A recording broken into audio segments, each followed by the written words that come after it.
ऑक्सीकरण के बारे में, पेज नंबर 497 में। ऑक्सीकरण क्या चीज होती है, जिसके बारे में पिछले क्लास में थोड़ा सा जिक्र किए थे। ऑक्सीकरण जो है ज्वाला के साथ भी होता है ना। दूसरा, किसी ऑक्सीकारक की उपस्थिति में भी ऑक्सीकरण होता है। अब वो ऑक्सीकारक दो प्रकार का भी हो सकता है, जैसे प्रबल ऑक्सीकारक हो सकता है या मंद ऑक्सीकारक हो सकता है। तो सबसे पहले देखते हैं हम ज्वलन की उपस्थिति में। ज्वलन में होता यह है कि हम किसके बारे में पढ़ रहे हैं, अभी एल्कीन के बारे में पढ़ रहे हैं। तो एल्कीन को किसी ऑक्सीजन की उपस्थिति में उनका हम ऑक्सीकरण कर रहे हैं, ज्वलन हो रही है, जल रही है, तो ऑक्सीकरण होकर वो देता है बेसिकली एल्कीन या एथिलीन की बात करें तो उसमें रहता क्या है, कार्बन और हाइड्रोजन तो रहता है। ऑक्सीजन के साथ क्रिया करेगा तो कार्बन और ऑक्सीजन जहां क्रिया करता है वहां कार्बन डाइऑक्साइड बन जाता है, हाइड्रोजन और ऑक्सीजन जहां क्रिया करता है पानी बन जाता है। तो इस प्रकार से ज्वाला के साथ में क्रिया करता है जब एल्कीन, तो पानी और कार्बन डाइऑक्साइड देता है। तो इसी को ज्वलन अभिक्रिया फर्स्ट ऑक्सीकरण में, ऑक्सीकरण में ज्वलन में होगा क्या, ये तुम्हारा C2H4 एल्कीन हो गया तुम्हारा, और इनके साथ में ऑक्सीजन, किसी ऑक्सीजन का क्रिया होगा। ऑक्सीजन से क्रिया होने के बाद में वो कार्बन है, ऑक्सीजन है, तो कार्बन डाइऑक्साइड बन जाता है। कार्बन की संख्या 2 है तो 2 टाइम्स बन जाएगा कार्बन डाइऑक्साइड, प्लस हाइड्रोजन तो H2O पानी बन जाएगा। हाइड्रोजन की संख्या इधर 2 है इधर 4 है तो 2 टाइम्स ऑफ H2O करके होगा। तो ये 3 दूनी 6 ऑक्सीजन, 2 दूनी 4 और ये 2 ऑक्सीजन करके बैलेंस हो चुका है। तो इस प्रकार हवा या ऑक्सीजन में दीप्तिमान ज्वाला के साथ जलते हैं। ठीक है, तो ये समझ आ गया होगा। ऑक्सीकारकों द्वारा ऑक्सीकरण, दूसरा है ऑक्सीकारकों।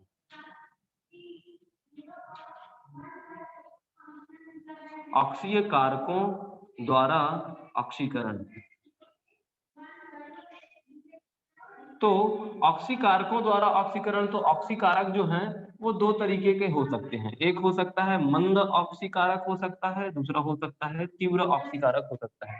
मंद ऑक्सीकारक में हम ले लेंगे ठंडा KMnO4 को ले लेंगे, है ना, पोटेशियम परमैंगनेट को लेंगे ठंडे वाले को, और तीव्र वाले में ले लेंगे इसी को KMnO4 को लेंगे, KMnO4 को लेंगे, ये क्षारीय होगा, क्षारीय हो सकता है, या अम्लीय डाइक्रोमेट को भी ले सकते हैं जो तीव्र ऑक्सीकरण कर देता है। तो ये इस प्रकार से मंद ऑक्सीकारक और तीव्र ऑक्सीकारक करके हो जाएगा।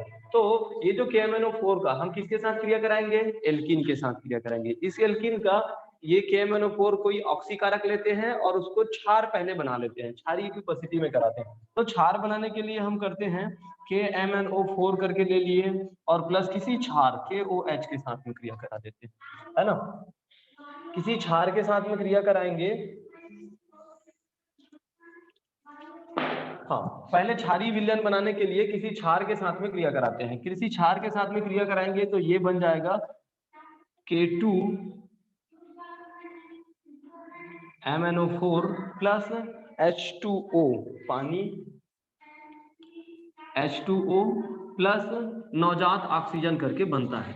जब हम उसको क्षारीय बनाना चाहते हैं, किसको, कोई ऑक्सीकारक है, मंद ऑक्सीकारक है, उसको हम क्षारीय बनाते हैं, तो ये किसी क्षार के साथ क्रिया करा लेते हैं।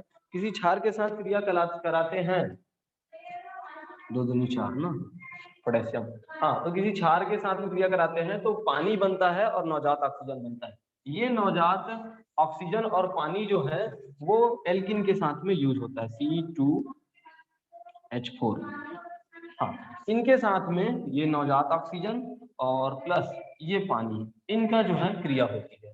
इनकी जब क्रिया होती है इस एल्कीन के साथ में, तब होता है, देखो ये जो पानी है वो कुछ इस प्रकार से ब्रेक होता है H+ में और OH- में। यहाँ पर नवजात ऑक्सीजन है, OH करके एक OH बन गया और एक दूसरा OH करके बन गया। अब बॉन्ड जो है वो यहाँ से ब्रेक होगा, पाई बॉन्ड जो है वो ब्रेक होता है खचाक से, उसके बाद में एक एक इलेक्ट्रॉन आ जाएंगे, एक हाइड्रोक्सिल इनके साथ, एक हाइड्रोक्सिल इनके साथ, तो ये बन जाएगा क्या चीज, CH2OH CH2OH, तो ग्लाइकॉल बन जाएगा। तो ये CH2 और ये CH2 और ये OH और ये OH, तो इस प्रकार के से क्रिया करके एथिलीन ग्लाइकॉल बन जाता है ना। तो ये रहा हमारा क्या चीज, मंद ऑक्सीकारक की मंद ऑक्सीकारक द्वारा ऑक्सीकरण की क्रिया दिखाए। अब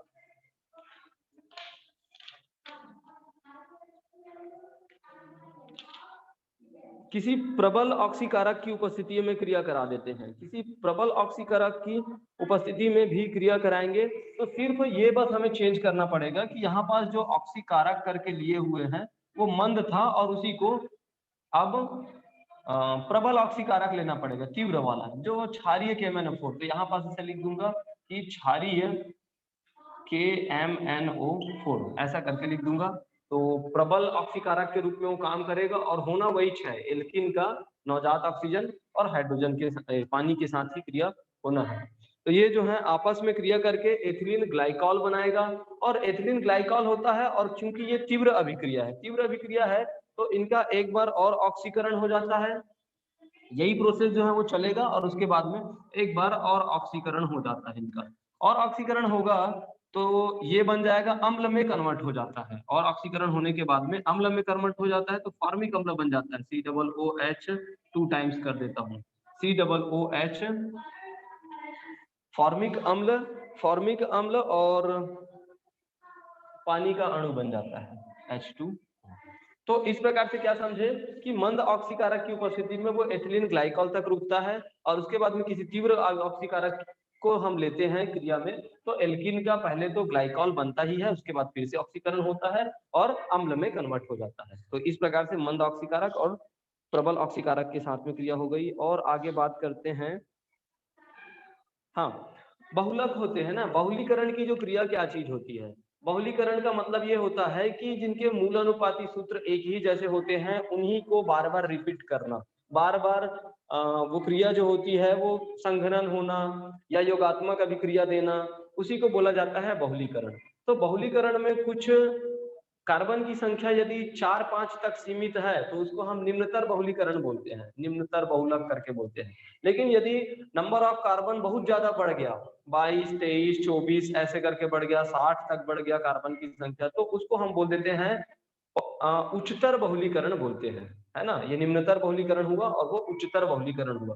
तो कुछ उच्चतर बहुलीकरण के एग्जाम्पल से बताते हैं। जैसे पहला है हमारा पॉलीथीन बनता है, पॉलीथीन बनता है, तो वो पॉलीथीन जो है वो उच्चतर बहुलक के एग्जाम्पल है, उच्चतर बहुलक के एग्जाम्पल है। तो पॉलीथीन का मतलब क्या है, डायरेक्ट एथिलीन है जिसको हम एथीन करके बोलते हैं, एथीन से संख्या ज्यादा बढ़ा हुआ है तो उसको हम पॉली बोल दिए हैं, तो पॉलीथीन हो गया है। तो इस प्रकार से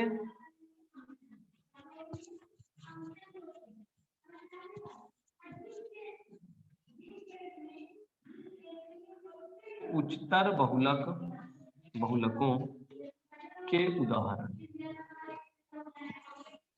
पहला है पॉलीथीन।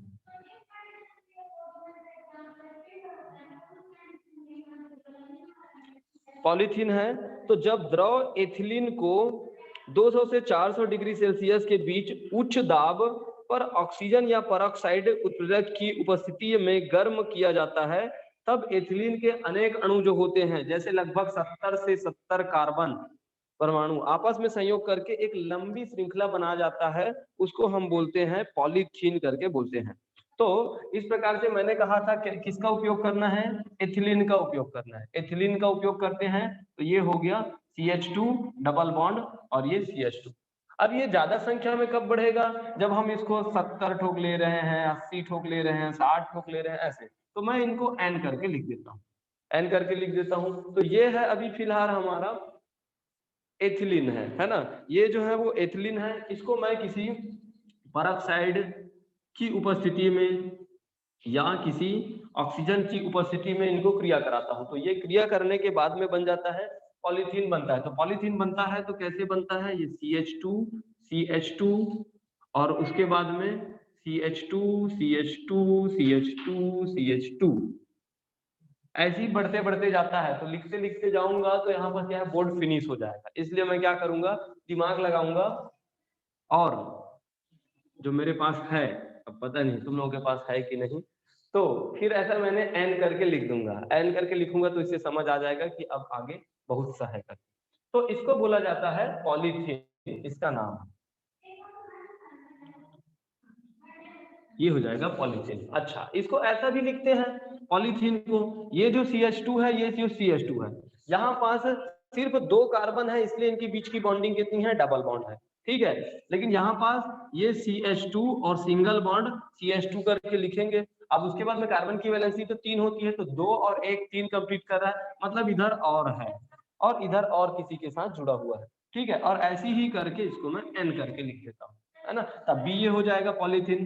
तो अब ऐसा लिखा रहे चाहे ऐसा लिखा रहे, तुम्हें समझ जाना है कि ये एथिलीन से बना है, मतलब पॉलीथीन है, नंबर ऑफ ज्यादा है।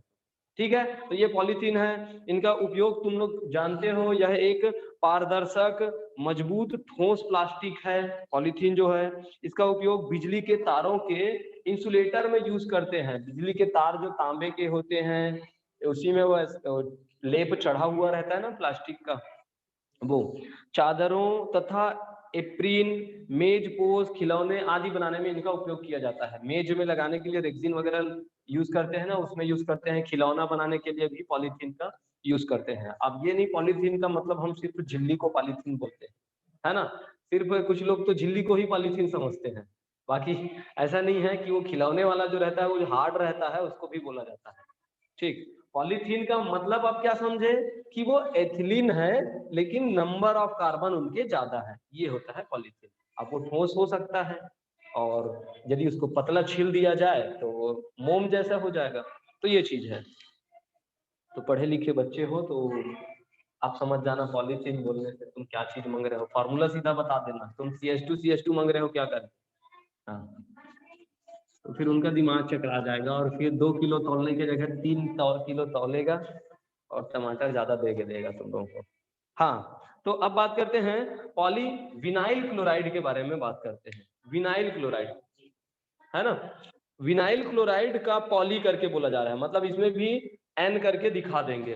तो विनाइल क्लोराइड कैसे बनता है, तो जब हम एसिटिलीन जो रहता है, अब किसमें कार्बन कार्बन के बीच में ट्रिपल बॉन्ड है, ये एसिटिलीन जो रहता है, ये जो एसिटिलीन रहता है इसके साथ में किसी हम HCl हाइड्रोजन क्लोराइड का आपस में जब क्रिया कराते हैं, आपस में क्रिया कराने के बाद में क्या होता है कि जनरली ये जो पाई बॉन्ड रहता है वो वीक होता है। वीक होता है तो यहाँ से बॉन्ड जो है वो ब्रेक हो जाता है। बॉन्ड ब्रेक होने के दो तरीके होते हैं भाई, है ना, दो तरीके होते हैं। एक होता है होमोलिटिक और एक होता है हेटेरोलिटिक, जिसको एक को बोलते हैं हम समांश विखंडन और दूसरे को बोलते हैं विषमांश विखंडन। समांश विखंडन जब होता है तो दोनों के पास सेम इलेक्ट्रॉन बचते हैं, और विषमांश विखंडन होता है तो दोनों या तो दोनों इलेक्ट्रॉन बॉन्ड का दोनों इलेक्ट्रॉन किसी एक के पास आ जाता है, तो एक में जिनका इलेक्ट्रॉन वो छीन लेता है उसके पास पॉजिटिविटी आ जाती है और जिनके पास एक्स्ट्रा हो जाता है उसमें नेगेटिव आ जाती है। तो इस प्रकार यदि इनके साथ नेगेटिविटी आती है तो ये पॉजिटिविटी इनके साथ ऐड होता है, और यदि इनमें पॉजिटिविटी आ जाती है तो इनका नेगेटिविटी इनके साथ ऐड होता है। तो ये इस प्रकार से प्रोसेस होती है ना। तो अभी ये है कि इलेक्ट्रॉन दोनों को ये ले लिया है, इसमें नेगेटिविटी आ गई है, नेगेटिविटी आ गई है, इनका इलेक्ट्रॉन को छीन लिया है तो इसमें पॉजिटिविटी है, तो इसमें प्लस आंशिक धनावेश आ जाएगा और इसमें आंशिक ऋणावेश हो जाएगा। तो ये नेगेटिविटी के साथ में आंशिक धनावेश जुड़ जाएगा, तो ये बन जाएगा CH और एक और H उनके साथ ऐड हो गया, तो ये बन जाएगा CH2 करके। उसके बाद में डबल बॉन्ड और ये CH था उनके साथ में एक क्लोरीन आके जुड़ जाता है, इसको बोला जाता है CH2 और CH करके रहे, इसको बोला जाता है विनाइल, बोला जाता है विनाइल, है ना। और ये क्लोराइड, हाँ पॉली, हाँ इसकी संख्या बढ़ा देंगे तब, हाँ संख्या बढ़ा देंगे तो फिर क्या, हाँ यहाँ पर जो अभिकारक इनका यूज किए हैं, हाँ इसको अभिकारक को हम किसी भी धातु की उपस्थिति में करा सकते हैं। जैसे मरकरी का यूज किया है इसमें, तो किसी धातु की उपस्थिति में Hg2+, है ना। बाकी इतना रहता है कि ये कॉन्सेप्ट समझ आना चाहिए कि कौन किसके साथ ऐड हो रहा है, कैसे ब्रेक हो रहा है। तो इस प्रकार एसिटिलीन जो रहेगा उसको हम HCl के साथ में क्रिया कराएंगे तो एक पॉजिटिव नेगेटिव और आपस में बन गया। तो इसको हमेशा ध्यान रखना कि जहां पे तुम्हें CH2 और ये C डबल बॉन्ड CH करके दिखे तुम समझ जाना वो विनाइल है करके, और उसके साथ में यदि क्लोरीन जुड़ा है तो क्लोराइड, ब्रोमीन जुड़ा है तो ब्रोमाइड, है ना। तो ये है विनाइल क्लोराइड। अब इसमें यदि संख्या को बढ़ा दें, संख्या को बढ़ा देंगे तो बहुलीकरण की अभिक्रिया हो गई वही चीज, और इसी को हम बोल देंगे विनाइल क्लोराइड करके बोल देंगे। तो ये इस प्रकार से हो गया। संख्या किसका बढ़ा रहा हूं मैं, इनकी संख्या बढ़ा रहा हूं। तो ये हो गया CH2 डबल बॉन्ड और CHCl करके है, इनकी संख्या में बढ़ा दिया n करके। तो यहाँ पास जो प्रोसेस हो रही है वो सब ऐड हो रही है, तो इसको हम बोलेंगे बहुलीकरण की क्रिया हो रही है। बहुलीकरण की जब क्रिया होगी तो क्या होगा, ये जो CH2 है, CH2, फिर ये CH है और इधर Cl है। अब होता ये था कि ये दो ही कार्बन रहते थे, तो वैलेंसी कंप्लीट करने के लिए डबल बॉन्ड बीच में लगता था, दो हाइड्रोजन कंप्लीट, ये दो। अब इसमें क्या है, इस कार्बन की वैलेंसी ये दो हाइड्रोजन कंप्लीट कर रहा है, एक ऑक्सीजन, ये तीन ही हुआ, तो चौथे के लिए इधर जगह छोड़ेंगे। हाँ भाई, इधर ऐड हो सकते हैं। वैसे ही इस कार्बन का देखेंगे तो 1, 2 और 3 हो रहा है, तो इसके साथ में और कोई जुड़ेगा, और इसी चीज को रिपीट करेंगे, फिर से लिखेंगे CH2 CH Cl, और यही प्रोसेस चलता रहेगा, CH2 CH और Cl, या इसी को मैं ऐसे लिख दूंगा कि ये n टाइम्स है, तो इसको बोला जाता है पॉलीविनाइल क्लोराइड।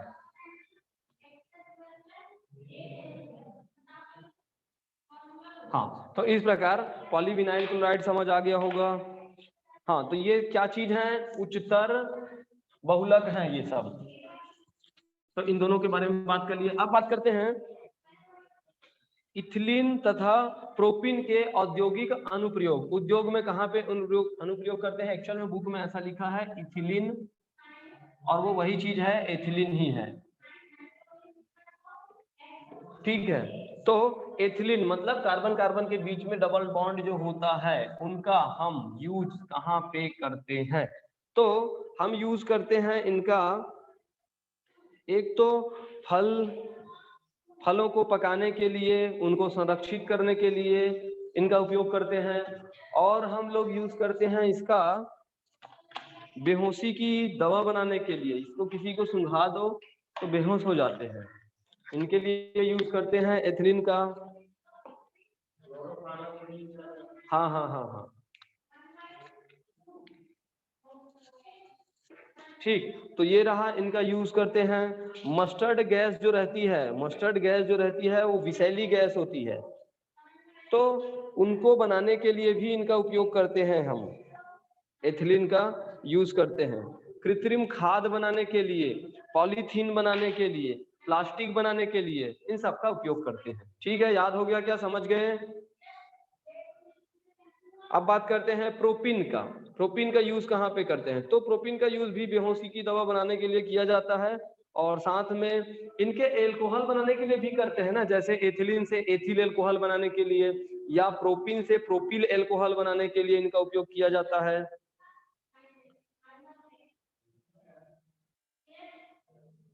पॉलीप्रोपिलीन बनाने के लिए भी किया जाता है, जैसे पॉलीथीन बना रहे थे ना, वैसे ही पॉलीप्रोपिलीन बनाने के लिए भी यूज करते हैं। और पॉलीप्रोपिलीन जो बनाते हैं,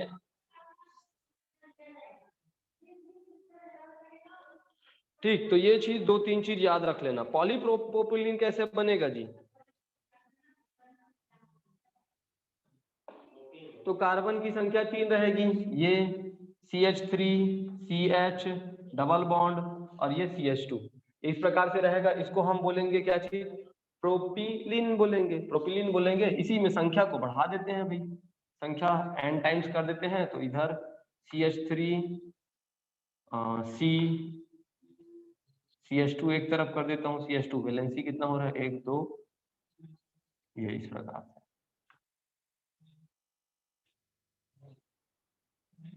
CH3 CH2,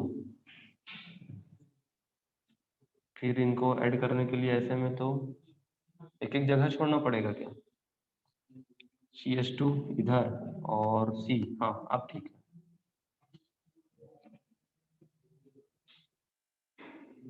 इनके साथ में वैलेंसी तो 3 के साथ कंप्लीट होगा, तो CH3 CH2 CH2, ये इस प्रकार से n टाइम्स में हो जाएगा। ये वैलेंसी सभी तरफ हो रहा है ना, बैलेंस 1 2 3 ही हो रहा है क्या, तो CH3 CH 1 2 3 4 और 1 2 3 4 हो गया इसका भी, और इनका भी 4 हो गया। तो इस प्रकार से पॉलीप्रोपिलीन बनाने के लिए इनका यूज करते हैं। तो दो चीज जान गए, एथिलीन का यूज और प्रोपिन का यूज। अब बात करते हैं हम डाई इन के बारे में बात करते हैं।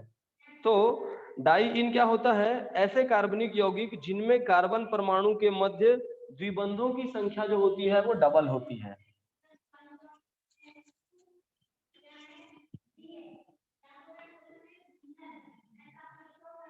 डाई इन, डाई इन, डाई इन का मतलब क्या है कि कार्बन जो द्विबंध होते हैं उनकी संख्या मिनिमम दो जगह ही होती है। ठीक है, इसको हम बोलते हैं डाई इन करके बोलते हैं।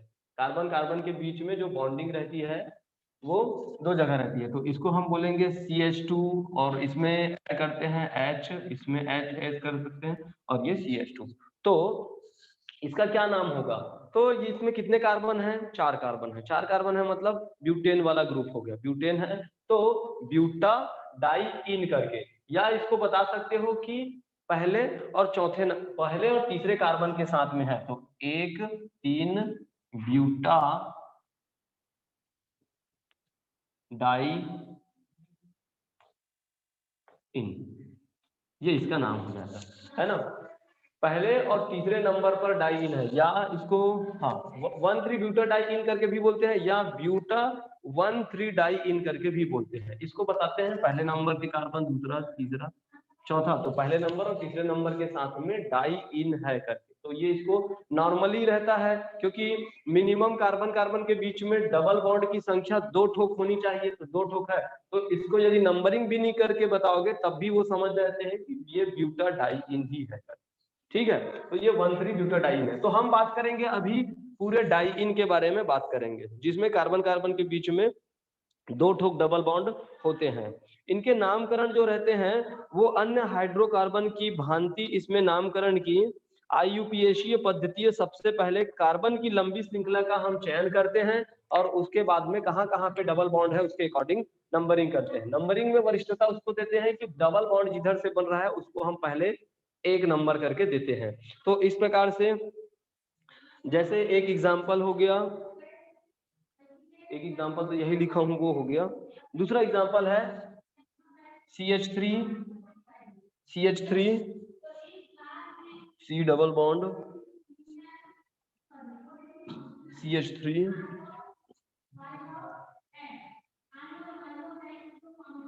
ये CH3 इस प्रकार से है। हाँ चलो, इसका क्या नाम होगा?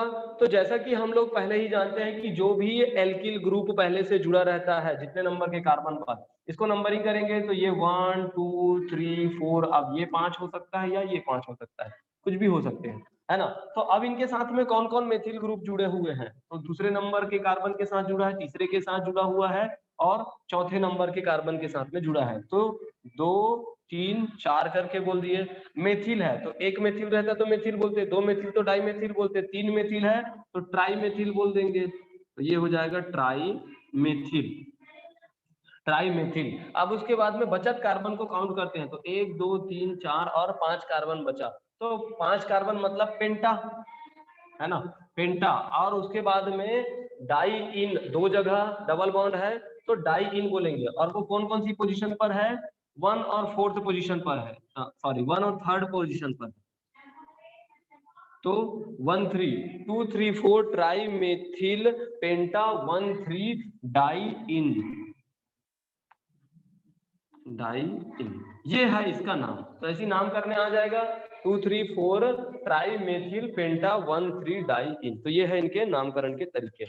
नामकरण द्विबंध युक्त कार्बनिक यौगिक जो होते हैं उसको 3 तरीके से क्लासिफिकेशन किया गया है, वर्गीकरण किया गया है। सबसे पहले इनको डबल बॉन्ड तो रहेंगे। अब देखो इसमें बात ये आता है कि डबल बॉन्ड तो रहेंगे लेकिन जरूरी नहीं है कि ये डबल बॉन्ड जो है वो एक सिंगल बॉन्ड फिर डबल बॉन्ड फिर सिंगल बॉन्ड डबल बॉन्ड ऐसे रहे, या 2 जगह सेम सेम हो जाए, या कहीं पे भी हो। यदि 2 जगह है कहीं पे रहे लेकिन 2 जगह है तो उसको हम डाई इन बोलेंगे ही। तो उसकी उपस्थिति के आधार पे उनको वर्गीकरण किया गया है कि यदि अल्टरनेट रहेंगे तब क्या बोलेंगे, यदि एक ही कार्बन के पास पास में रहेंगे तब क्या बोलेंगे। तो इनके आधार पे 3 प्रकार से वर्गीकृत किया गया है, जिसको बोला जाता है। एक आइसोलेटेड होता है जिनको हम विलगित बोलते हैं, विलगित द्विबंध डाई इन, पहला है विलगित, विलगित आइसोलेटेड। दूसरा है संयुग्मित द्विबंध है। अच्छा, एक कम्युलेटेड है, कम्युलेटेड द्विबंध, कम्युलेटेड, और तीसरा है संयुग्मित। तो इस प्रकार 3 प्रकार से इसको डिवाइड किया गया है। एक विलगित में विलगित द्विबंध युक्त हाइड्रोकार्बन, कम्युलेटेड द्विबंध युक्त हाइड्रोकार्बन और संयुग्मित द्विबंध युक्त हाइड्रोकार्बन। तो सबसे पहले बात करते हैं विलगित द्विबंध डाइइन के बारे में। इन्हें एल्का डाइइन करके भी बोलते हैं, विलगित को एल्का डाइइन करके भी बोलते हैं। यौगिक में जब दोनों द्विबंध जो होते हैं वो समीपवर्ती कार्बन परमाणु पर नहीं होते हैं और न ही एकांतर कार्बन पर होते हैं, अर्थात दोनों द्विबंध जो है वो एक या अधिक संतृप्त कार्बनों से अलग स्थिर होते हैं, तो उसको बोला जाता है विलगित करके। इसका मतलब ये हुआ कि पास पास में जैसे ये कार्बन है तो इनके बीच में डबल बॉन्ड ऐसा नहीं रहेगा, ऐसा नहीं रहेगा ना, ऐसा भी नहीं रहेगा कि यहीं पास पास में एक सिंगल बॉन्ड डबल बॉन्ड करके भी नहीं, तो कहाँ रहेगा, तो बहुत दूर दूर पे रहेंगे। जैसे हो सकता है यहाँ पास है, यहाँ पास है, यहाँ पास, उसके बाद ऐसा है, या लास्ट में रहे, तो ये इस प्रकार से रहेंगे। तो इनकी एक एग्जाम्पल बता देते हैं विलगित वाले की। तो विलगित वाला रहेगा कुछ इस प्रकार से, डबल बॉन्ड CH और CH2 n टाइम्स, फिर CH, डबल बॉन्ड, ये इस प्रकार से रहेंगे। ठीक, बस बीच में बढ़ा बस देना है, CH2 करके बढ़ा देना है, और बाकी जो है वो लास्ट में होंगे, है ना। तो ये कार्बन जो ये डबल बॉन्ड जो है वो लास्ट में, उसको बोलते हैं हम विलगित करके बोलते हैं। दूसरा है कम्युलेटेड करके है। कम्युलेटेड में हो जाएगा जब दोनों द्विबंध जो है वो एक ही कार्बन परमाणु अथवा समीपवर्तीय कार्बन परमाणु पर उपस्थित होते हैं, तब इनको बोला जाता है कम्युलेटेड बोला जाता है। तो क्या समझे इसका मतलब, ये double bond carbon double bond समीपवर्ती के साथ, इसी एक ही कार्बन के राइट साइड में डबल बॉन्ड करके है ना। तो इस प्रकार से होंगे, एक ही कार्बन के पास,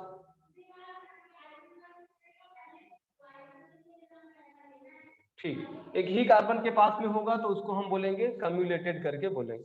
ठीक, अब है संयुग्मित डाइइन है। संयुग्मित डाइइन में ये होगा कि अल्टरनेट रहता है, double bond single bond double bond ऐसे करके। तो ये इस प्रकार से CH2 double bond CH single bond CH और ये CH2 डबल बॉन्ड। तो इस प्रकार से ये तीसरा है संयुग्मित, मतलब कि मिला हुआ है, संयुग्मित double bond single bond double bond single bond करके, double bond single bond double bond, हाँ इस प्रकार से रहेगा।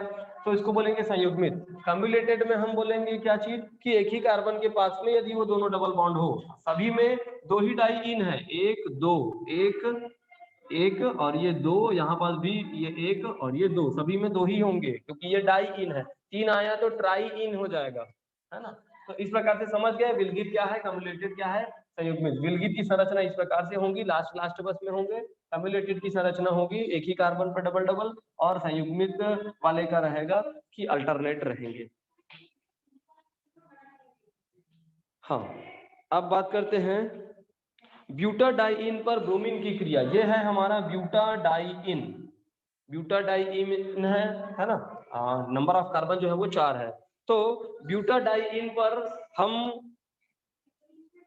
ब्रोमीन की क्रिया देखते हैं। ब्रोमीन की क्रिया देखेंगे तो किस प्रकार से होगी, ये है ब्रोमीन के साथ हम क्रिया करा देते हैं, Br2। ब्रोमीन के साथ में क्रिया होती है तो ये जो है वो दो तरीके से ऐड हो सकता है, दो तरीके से ऐड हो सकता है। इसका मतलब ये हुआ कि यहाँ पास ये जो पाई बॉन्ड है उसको ब्रेक किया जा सकता है। इस पाई बॉन्ड को हम ब्रेक करेंगे तो एक इलेक्ट्रॉन इसके पास, एक इलेक्ट्रॉन इसके पास, तो हो सकता है इन दोनों के पास ब्रोमीन ऐड हो जाए। ठीक है, ऐसा भी हो सकता है। और या तो ये बॉन्ड ना ब्रेक होके ये वाला बॉन्ड ब्रेक हो सकता है और इन दोनों के साथ में भी ऐड हो सकता है। ठीक है, ये भी हो सकता है। या ऐसा हो सकता है, ये ऐसा हो सकता है कि ये दोनों बॉन्ड ब्रेक हो और एक जो है इसके साथ ब्रोमीन जुड़े और दूसरा जो है वो इनके साथ में जुड़े, और इनका जो इलेक्ट्रॉन बचेगा एक ठोक वो, और इनका इलेक्ट्रॉन एक बचेगा वो, आपस में बॉन्ड बना, तो इनके साथ भी ऐड हो सकता है ब्रोमीन, और ये इनके साथ भी ब्रोमीन ऐड हो सकता है। तो कहीं पास से भी बॉन्ड ब्रेक हो सकता है। तो ये दो तरीके से हो सकता है। तो इसी को बोला जाता है, एक तो 1-2 तरीका बोला जाता है, या एक जो है वो 1-4 तरीका होता है। जनरली 1-2 तरीका ज्यादा होता है। 1-2 तरीका का मतलब ये है, इसको 1 बोल रहे हैं, इसको 2 बोल रहे हैं, यहाँ से बॉन्ड ब्रेक हुआ, इसमें ब्रोमीन आया, तो 1-2 तरीका। या यहाँ पास भी से, अब यहाँ पास डबल बॉन्ड ही है, यहाँ से भी ब्रेक हुआ, तब भी उसको हम बोलेंगे 1-2 तरीका ही बोलेंगे। ये नहीं बोलेंगे कि 3-4 बोल देंगे, 3-4 नहीं बोलेंगे, तब भी उसको 1-2 ही बोलेंगे यहाँ से। लेकिन दूसरा होगा 1-4। 1-4 मतलब यहाँ से एक जुड़ रहा है और इधर एक जुड़ रहा है, तो इसको ऐसा भी नाम बोला जाता है। ठीक है, तो ये भी याद रखना। तो इस प्रकार से ये दो तरीके से बनेगा। तो अभी फिलहाल यहाँ पास डबल बॉन्ड और ये डबल बॉन्ड। इनके मैकेनिज्म जो होंगे, मैकेनिज्म कुछ इस प्रकार से होंगे कि ये जो ब्रोमीन है वो आपस में बॉन्ड से जुड़ा हुआ है Br2 करके, तो इसमें फ्री रेडिकल्स होंगे, यहाँ से होमोलिटिक रूप से ये ब्रेक होगा, विखंडन होगा, समांश विखंडन होगा, तो दोनों के पास में एक एक इलेक्ट्रॉन रहेंगे, फ्री रेडिकल्स रहेंगे मुक्त मूलक के रूप में। अब मुक्त मूलक के रूप में है, यहाँ से भी ये प्रोसेस होगा कि ये जो इलेक्ट्रॉन यहाँ पर जो बॉन्ड है ये ब्रेक हुआ है, बॉन्ड ब्रेक होने के बाद में एक एक को दोनों को मिल चुका है, बॉन्ड ब्रेक होने के बाद समांश विखंडन यहाँ भी हुआ, दोनों इलेक्ट्रॉन हो गया। फिर ये जो है पहले क्या होगा, एक साथ दोनों जाके नहीं जुड़ेगा, पहले ये होगा कि एक के साथ में एक ब्रोमीन जो है वो जाके जुड़ेगा, एक ब्रोमीन जाके जुड़ा, ये सेटिस्फाई किया, तो इसमें एक फ्री रेडिकल्स और है, उसके बाद में फिर दूसरे स्टेप में ये ब्रोमीन जाके फिर से इनके साथ में ऐड होगा, तो ये दो स्टेप में जुड़ेंगे। ये इनकी मैकेनिज्म होगी, क्रियाविधि है ना। तो इनको दो तरीके से दिखा देते हैं कि ये CH2 और ये CH, इनके बीच का जो बॉन्ड ब्रेक हुआ तो एक एक इलेक्ट्रॉन दोनों पास रहे, ये ब्रोमीन जो है इनके साथ ऐड हो गया ब्रोमीन, और ये इनके साथ में ऐड हो गया ब्रोमीन, तो वैलेंसी कंप्लीट हो रही है 2, 3 और 1, 4। ठीक है, 1, 2 और 1, 3 और एक ये CH और डबल बॉन्ड CH2, ये इस प्रकार से होगा। तो इसको हम बोलेंगे 1-2 रूप बोलेंगे, 1-2 रूप करके बोलेंगे। दूसरा जो है वो 1-4 करके हो सकता है, 1-4 होगा तो CH2 CH double bond CH और ये CH2 और इनके साथ में एक ब्रोमीन ऐड हो गया और इनके साथ में एक ब्रोमीन ऐड हो गया, तो वैलेंसी आपका कंप्लीट हो गया। ठीक, तो इस प्रकार से इसको हम 1-4 रूप करके बोलते हैं। ठीक है, तो ध्यान रखना, ब्रोमीन जो है जब ऐड होता है ब्यूटाडाइन के साथ में तो दो प्रकार की क्रिया, तो ये जो 1-2 है वो ज्यादा मात्रा में बनता है, 1-2 जो है वो ज्यादा मात्रा में बनता है, वो सक्रिय होता है। ठीक है, ये जो है वो कम मात्रा में बनता है, कम मात्रा में बनता है।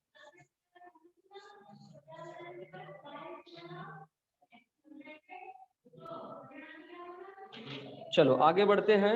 एक है मुक्त मूलक योग है, मुक्त मूलक योग भी इसी के जैसा है, ये तुम्हारे क्वेश्चन का है, तुम पूछे थे जो, उसमें एक मुक्त मूलक योग करके भी क्वेश्चन था, है ना।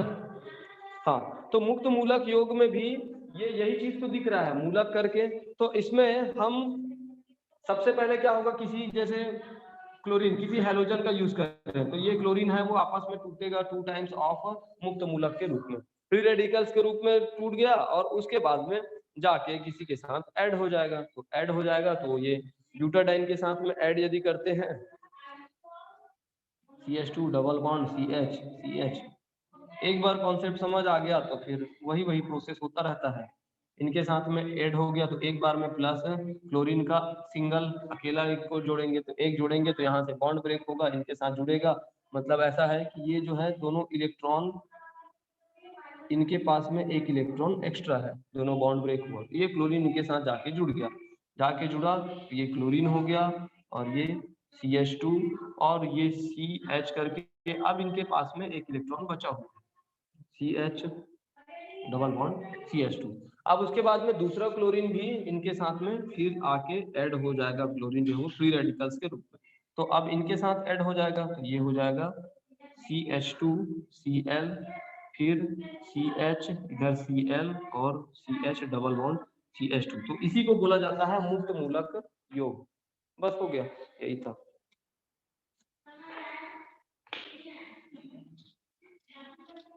आगे बात करते हैं, एक है डिल्स एल्डर अभिक्रिया है। डिल्स एल्डर अभिक्रिया में क्या होता है, जब संयुग्मित डाइइन को, हाँ चलो संयुग्मित डाइइन की बात कर रहा हूं मैं, कैसे रहेंगे उनके स्ट्रक्चर, अल्टरनेट रहेंगे, संयुग्मित दोनों जो है एक डबल बॉन्ड और एक सिंगल बॉन्ड करके अल्टरनेट रहेगा। तो जब संयुग्मित डाइइन को किसी एल्केन या प्रतिस्थापित एल्कीन के साथ हम गर्म करते हैं तब 6 सदस्यीय चक्रीय यौगिक बनता है। तो चलो एल्कीन, सबसे पहले मैं डाइइन ले लूं, कैसे वाला डाइइन, अल्टरनेट वाला, कार्बन सिंगल बॉन्ड और ये इस प्रकार से डबल बॉन्ड, और इनका मैं क्रिया कराता हूं किसी एल्कीन के साथ कराता हूं, मतलब एथिलीन के साथ कराता हूं, CH2 और ये CH2, इनके साथ में क्रिया कराता हूं। इनके साथ जब क्रिया कराऊंगा तब क्या होगा, ये बॉन्ड जो है वो ब्रेक होगा। बॉन्ड ब्रेक होने के बाद में देखना, इनका मैं बॉन्ड ब्रेक कर रहा हूं तो एक इलेक्ट्रॉन यहाँ पास और एक इलेक्ट्रॉन यहाँ पास, उसके बाद में फिर यहाँ से बॉन्ड ब्रेक होगा तो एक इलेक्ट्रॉन यहाँ पास, एक इलेक्ट्रॉन इसके कार्बन के साथ, फिर यहाँ से बॉन्ड होगा ब्रेक तो एक इलेक्ट्रॉन इस कार्बन के पास, एक इलेक्ट्रॉन इस कार्बन के पास। उसके बाद में होगा क्या, ये बॉन्ड जो है वो इधर से टूटता रहेगा और ये इलेक्ट्रॉन आएंगे और ये वाला बॉन्ड जो है वो ऐसे जुड़ता रहेगा। वैसे ही यहाँ का ये बॉन्ड जो है वो टूटता रहेगा, ये बॉन्ड टूटता रहेगा और ये बॉन्ड जो है वो ऐसे जुड़ते रहेंगे। उसके बाद में फिर से अब ये 2 इलेक्ट्रॉन बच गया तो इनके पास ये बॉन्ड जो है वो बनते रहेंगे। तो नेक्स्ट स्टेप में क्या होगा, एक साइक्लिक संरचना बना लेती है, चक्रीय संरचना बना लेती है। तो चक्रीय संरचना बनाएगी तो ये कुछ इस प्रकार से होंगी, ये जो CH2 हो गया, यहाँ से तो बॉन्ड ब्रेक हो चुका है, बॉन्ड ब्रेक हो चुका है तो ये सिंगल हो गया, और ये CH, इनके साथ में ये बॉन्ड जो है वो ये फॉर्मेशन हुआ है बॉन्ड, है ना। तो ये CH हो गया, इधर से बॉन्ड जो है ये वाला ब्रेक हुआ है तो सिंगल बॉन्ड हो जाएगा, और ये CH2 यहाँ से बॉन्ड ऐड हुआ है इसके साथ, CH2 के साथ, यहाँ से बॉन्ड ब्रेक हुआ है तो सिंगल बॉन्ड, और ये CH2 और उसके बाद में इनके साथ में ऐड हो जाएगा। तो इस प्रकार से साइक्लिक चक्रीय संरचना बना लेती है। तो इस प्रकार समझ आ गया कि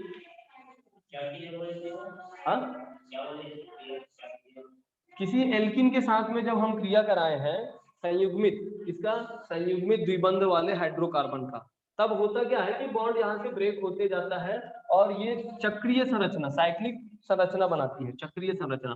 तो इसमें होता यह है कि यहाँ का जो बॉन्ड रहता है, देखो इधर का जो बॉन्ड है वो ऐसा दिख रहा है कि ये यहाँ ट्रांसफर हो चुका है, और यहाँ का बॉन्ड था वो इधर ट्रांसफर हो चुका है, ऐसा दिख रहा है, और ये जो बॉन्ड था वो यहाँ पास ट्रांसफर हो चुका है, ऐसा हमें दिख रहा है। तो देखो ये सिंगल बॉन्ड हो गया और यहाँ पास भी सिंगल बॉन्ड आ चुका है ना। तो ये इस प्रकार से संरचना बनती है, चक्रीय संरचना बनती है।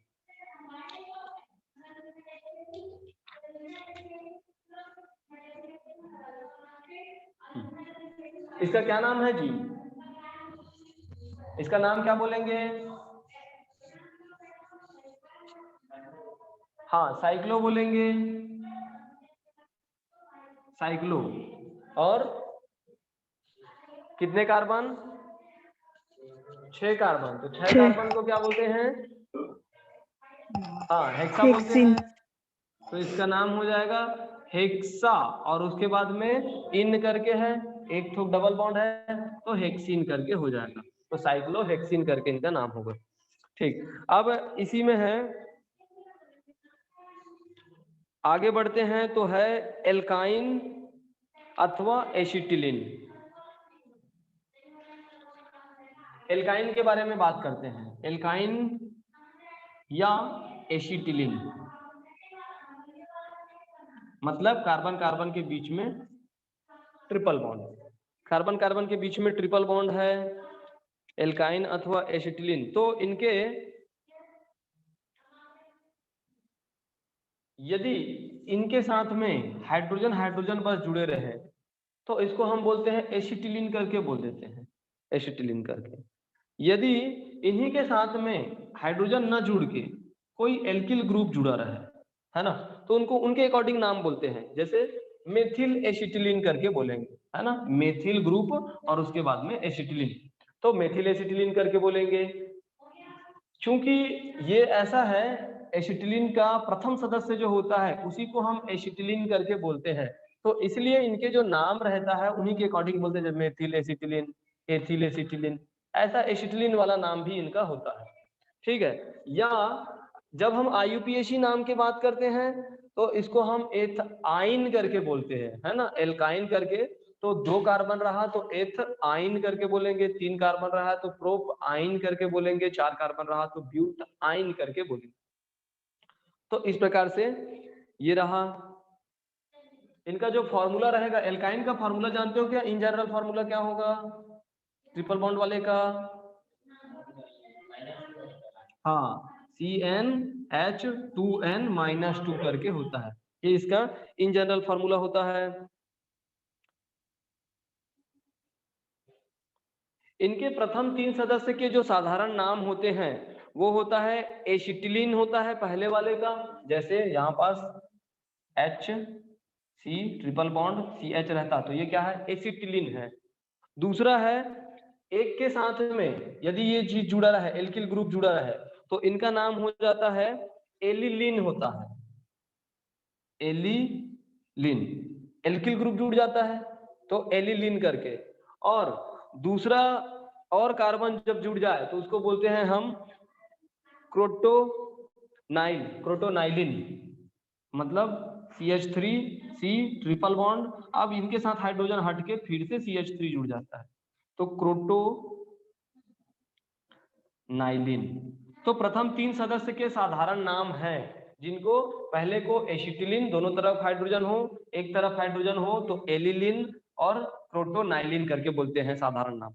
IUPAC नाम इसी का बोलेंगे तो इनको बोलेंगे हम एथाइन करके बोलेंगे, 2 कार्बन है एथाइन, यहाँ 3 कार्बन है तो प्रोपाइन हो जाएगा, और यहाँ 4 कार्बन है तो ब्यूटाइन करके हो जाएगा, ब्यूटाइन। लेकिन ब्यूटाइन में ऐसा है कि कार्बन ट्रिपल बॉन्ड जो है वो दूसरे नंबर के कार्बन पर है, तो इसलिए इसको हम 2 ब्यूटाइन करके भी बोल सकते हैं, 2 ब्यूटाइन करके। तो इस प्रकार नाम याद रखना, इसका साधारण नाम, IUPAC नाम, ये सब चीज हो गए इनके बनाने की। अच्छा, इसमें समावयता है, आइसोमेरिज्म। समावयता जैसा कि पहले बता चुका हूं क्या होती है समावयता,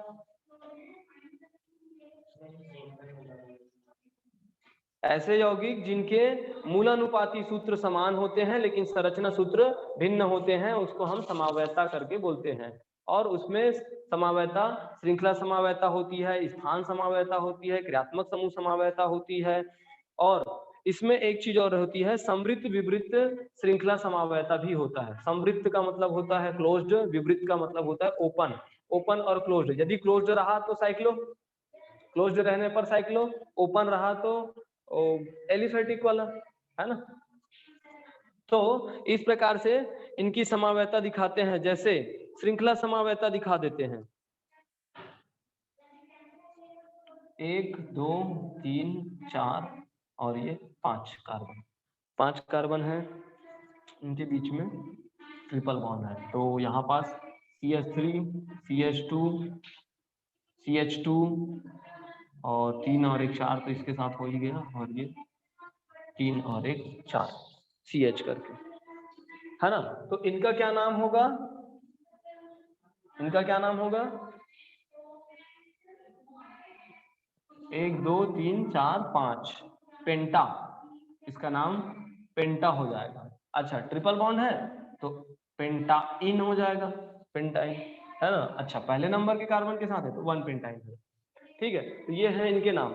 इसी चीज को ऐसा भी लिख सकते थे, CH3 CH CH3, सभी में वही चीज जो है वो बार बार रिपीट होते जाता है, मन करता है कि ना बताऊं लेकिन क्या करें, बताना पड़ जाता है। हाँ, इसका नाम हो जाएगा 1 2 3, तीसरे के साथ मेथिल जुड़ा है तो 3 मेथिल, और कितने कार्बन बचे, 1 2 3 4 बचे, तो 1 ब्यूटाइन इन ब्यूटाइन, तो 3 मेथिल 1 ब्यूटाइन करके। तो इसी में देखना नंबर ऑफ कार्बन 5 है, यहाँ भी नंबर ऑफ कार्बन 5 है, लेकिन इनकी श्रृंखला बदल गई। ये एक श्रृंखला में था एक ही और एक ब्रांचेस के रूप में आ गया, इसको हम बोलते हैं श्रृंखला समावयता। वैसे ही स्थान समावयता का क्या मतलब समझते हो? स्थान समावयता का मतलब ये है कि ये अभी पहले नंबर के कार्बन, पहले और दूसरे नंबर के कार्बन के साथ में है, ये जो है ट्रिपल बॉन्ड। हो सकता है कि बाद में वो दूसरे और तीसरे नंबर के कार्बन के बीच में ट्रिपल बॉन्ड आ जाए, तो उनके स्थान बदल गए, तो ये स्थान समावयता हो जाता है। ठीक है। और क्रियात्मक समूह समावयता में ये जो ब्यूटाइन था, ब्यूटाइन से हो सकता है डबल बॉन्ड वाला एक एक बॉन्ड ब्रेक होके डाई इन में कन्वर्ट हो जाए, है ना। तो इस प्रकार से ये हो जाएगा। और उसके बाद में एक ओपन और क्लोज्ड वाला है, उसको मैं बता देता हूँ, बाकी स्थान के बारे में तो पहले से पढ़ चुकी हूँ। ओपन श्रृंखला समावयता जैसे ब्यूटाइन का लेते हैं, CH3C कार्बन ट्रिपल बॉन्ड, हाँ 4 हुआ ना, ओपन और क्लोज एक साथ है, 4 हुआ। हाँ, तो CH3C डबल बॉन्ड हो गया, तो ये है ब्यूटाइन करके। इसका मैं ओपन और क्लोज दिखा रहा हूँ, तो इसका मतलब क्या, इसको क्लोज बना देता हूँ, ये वाला ओपन रहा और एक इन्हीं की संरचना बना देता हूँ, CH2 CH2 CH2 CH2। Valency complete हो रहा है कि नहीं इसी को देख लेंगे। वैलेंसी कंप्लीट नहीं हो रहा होगा तो कंप्लीट करना पड़ेगा।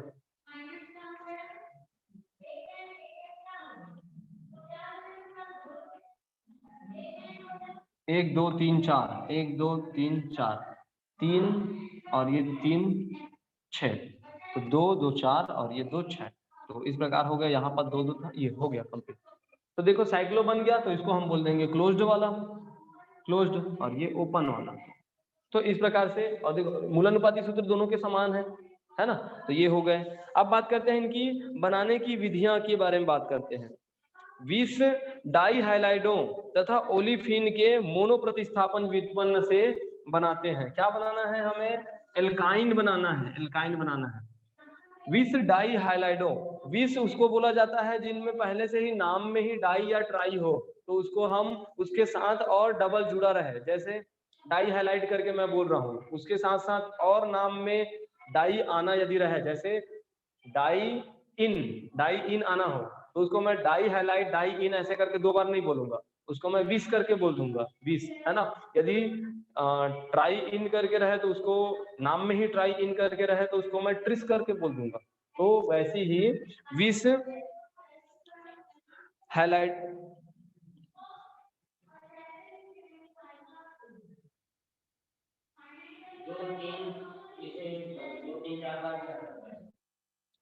हाँ 20 ट्रिस करके, टेट्रा किस करके भी होता है ना। तो इस प्रकार से हो जाएंगे। तो एक प्रोपीन है CH3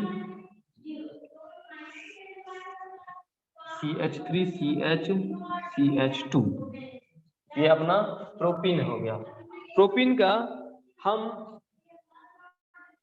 ब्रोमीन के साथ रिएक्ट कराएंगे, ब्रोमीन के साथ रिएक्ट कराएंगे तो ये ब्रोमीन जो है एक तो HBr करके बनेगा, HBr, और फिर से तो ये बॉन्ड जो है वो ब्रेक होंगे।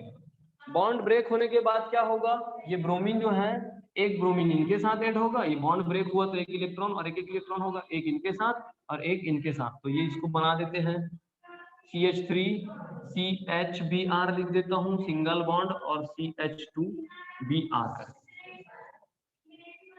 ठीक, तो इसका क्या नाम होगा? Propene bromide, propene bromide, propene bromide. तो ये जो प्रोपीन ब्रोमाइड है इसी को बोला जाता है डाई हैलाइड। 2 ठोक है हैलाइड, तो इसको बोला जाता है डाई हैलाइड करके बोला जाता है, 2 हैलोजन परमाणु जुड़ा है। तो डाई हैलाइड अथवा ओलिफिन के मोनोहैलोजन व्युत्पन्न, तो इसी का यूज करते हैं। ये CH3 CHBr CH2Br, ठीक, इनको हम किसी क्षार के साथ क्रिया करा रहे हैं KOH के साथ। तो ये HBr जो है यहां से ब्रेक हो गया HBr, और एक यहां से HBr करके बाहर होगा। तो HBr करके बाहर हो रहा है। HBr में एक पॉजिटिव रहता है, एक नेगेटिव रहता है। यहाँ पास KOH है, वो भी K पॉजिटिव रहेगा और हाइड्रोक्सिल नेगेटिव करके रहेगा। तो ये KBr इनके साथ में बनेगा और पानी का अणु इनके साथ में बनेगा।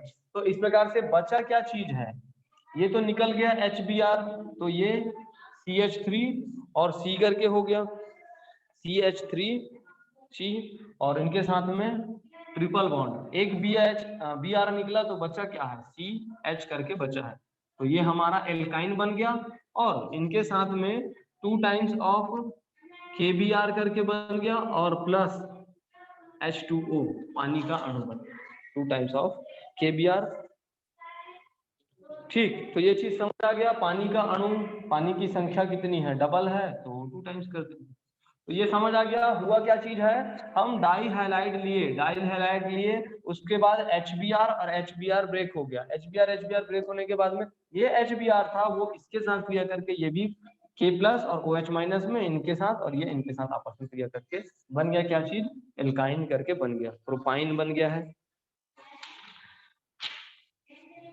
चलो अब आगे बात करते हैं। एक है असंतृप्त डाई कार्बोक्सिलिक अम्लों के लवण से, जिनको बोला जाता है कोल्बे विद्युत अपघटनी विधि, कोल्बे अभिक्रिया। तुम पूछे थे क्वेश्चन, उसमें भी था। हाँ,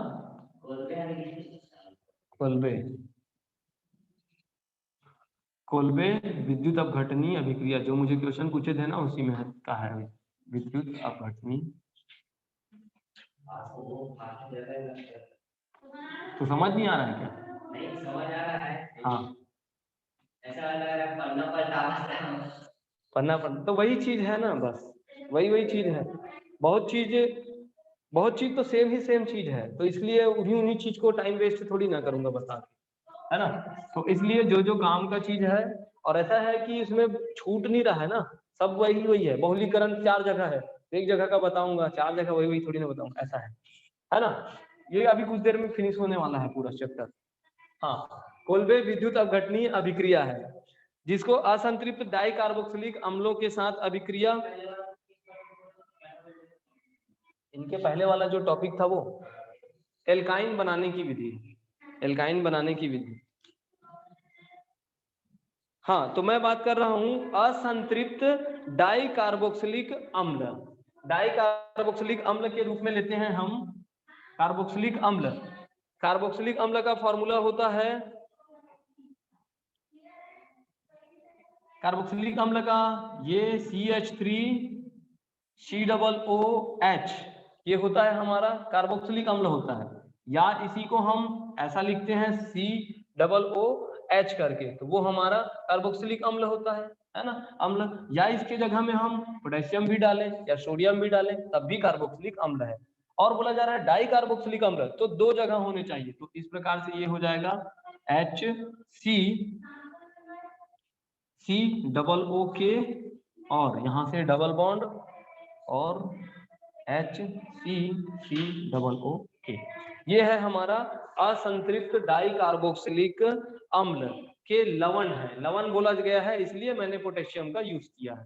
तो नाम में ही लिखा हुआ है असंतृप्त डाई कार्बोक्सिलिक अम्ल के लवण से बनाते हैं, जिनको हम कोल्बे विद्युत अपघटनी अभिक्रिया कहते हैं। क्या बनाते हैं, एल्काइन बनाते हैं। एल्काइन बनाते हैं तो इनके मैकेनिज्म कुछ इस प्रकार से होंगे कि ये पोटेशियम जो है वो ब्रेक होगा और 2 टाइम्स ऑफ K प्लस करके अलग हो जाएगा। तो ये जो बचत पार्ट है CHCOO नेगेटिव और CHCOO नेगेटिव के रूप में ऐसा ब्रेक होगा।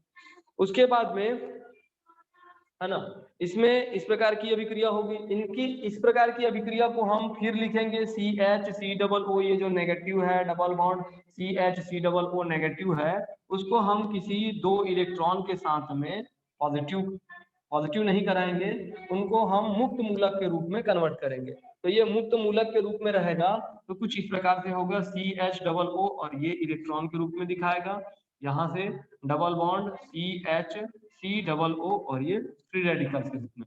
यहाँ पास ये जो पोटेशियम है, पोटेशियम भी फ्री रेडिकल्स के रूप में रहेगा। तो यहाँ से हम निकाल देंगे ये CO, कार्बन डाइऑक्साइड, ये दोनों जो है निकल जाएंगे। तब बचेगा क्या चीज, CH करके बचेगा। तो इनके बीच में, हाँ इनके बीच में ये फ्री रेडिकल्स के रूप में और रहेंगे।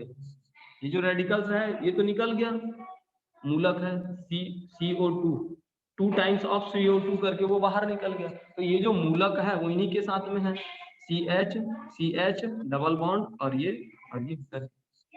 है ना, इस कार्बन के साथ है, इस कार्बन के साथ में वो आपस में ट्रिपल बॉन्ड बना देगा, ट्रिपल बॉन्ड बना देगा। तो CH ट्रिपल बॉन्ड और ये CH। तो हम क्या पढ़ रहे थे, एल्काइन बनाने की विधि पढ़ रहे थे। तो इस प्रकार से एसिटिलीन जो है वो बन चुका है। ठीक, हाँ अभी फर्स्ट ईयर की क्लास में वहीं बैठ जाओ, वहीं पास बैठ जाओ। हाँ ठीक, तो ये इस प्रकार से रहा।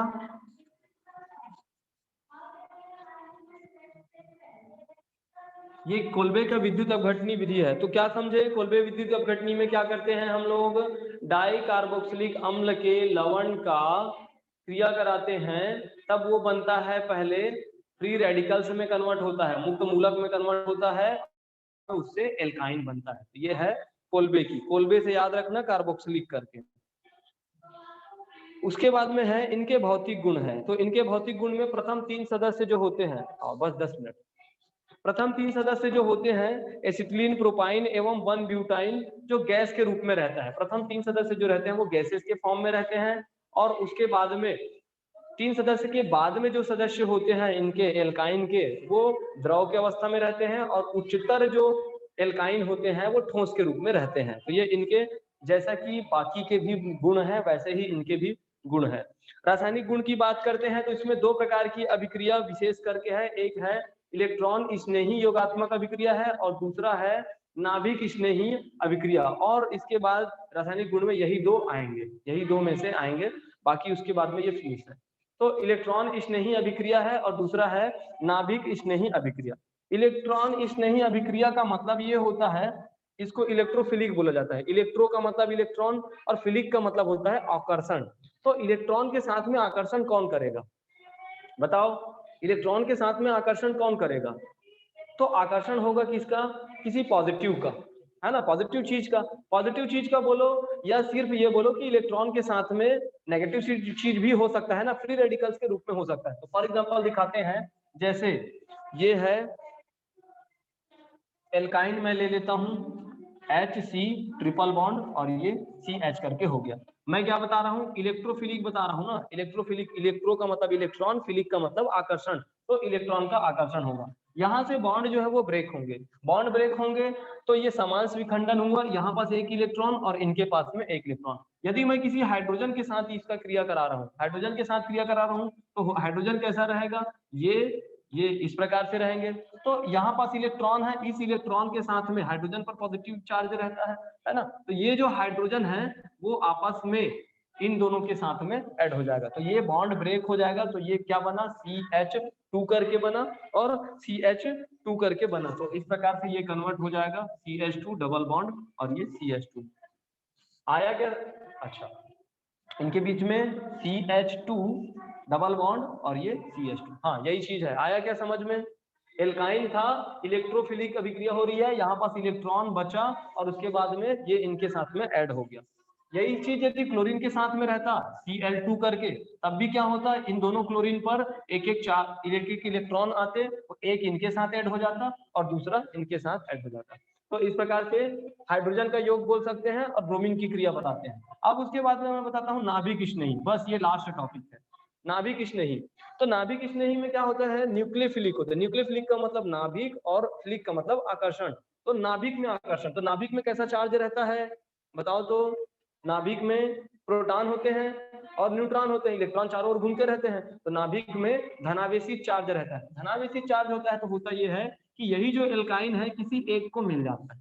किसी एक को मिलेगा तब क्या होगा, जैसे HC, ये ट्रिपल बॉन्ड है C और ये H हो गया, किसी एक को मिला मतलब ये दोनों इलेक्ट्रॉन, इनका इलेक्ट्रॉन को खींच लिया, तो इसमें नेगेटिव चार्ज आ गया, इसमें पॉजिटिव चार्ज आ गया, इसमें पॉजिटिव चार्ज आ गया। अब हम किसी HCl के साथ में इनका क्रिया करा रहे हैं, HCl के साथ में, तो HCl में नेचर क्या होता है, हाइड्रोजन पॉजिटिव हो जाता है, ये नेगेटिव हो जाता है, तो इनके नेगेटिव के साथ में ये क्लोरीन जुड़ जाएगा और इस पॉजिटिव के साथ में ये हाइड्रोजन जुड़ जाएगा। तो इसी को हम ऐसा लिख सकते हैं कि CH एक और हाइड्रोजन को जोड़ दिया तो CH2 हो गया डबल बॉन्ड, और एक क्लोरीन को जोड़ दिया तो CH और ये Cl करके हो गया। इसका क्या नाम है जी, क्या नाम है इसका, क्या नाम है, क्या नाम है, ये बताया था ना, क्लोराइड, विनाइल क्लोराइड, तो इसका नाम है विनाइल क्लोराइड। तो ये होता है नाभिक स्नेही और ये होता है इलेक्ट्रॉनिक स्नेही। आ गया क्या समझ में? इलेक्ट्रॉनिक स्नेही में क्या हुआ है कि विषमांश विखंडन हुआ है, दोनों इलेक्ट्रॉन को कोई एक कार्बन ले रहा है, तो एक में पॉजिटिव चार्ज आ रहा है, एक में नेगेटिव चार्ज आ रहा है, और इसका पॉजिटिव नेगेटिव आपस में कनेक्ट हो रहा है, ये होता है नाभिक स्नेही। नाभिक पर जाके अटैक करता है। ये इलेक्ट्रॉनिक स्नेही, दोनों के पास इलेक्ट्रॉन था तो दोनों इलेक्ट्रॉन के पास में गया। तो ये अभिक्रिया यहीं पास फिनिश, और ये चैप्टर भी यहीं पास फिनिश होता है। इन दोनों अभिक्रिया को याद रखना, नाम से पूछा जाता है। तो इसमें इतना ही पढ़ना था, और नेक्स्ट क्लास में पढ़ेंगे हम लोग एरोमेटिक हाइड्रोकार्बन यूनिट 5th के बारे में। ठीक है, आज के लिए इतना ही।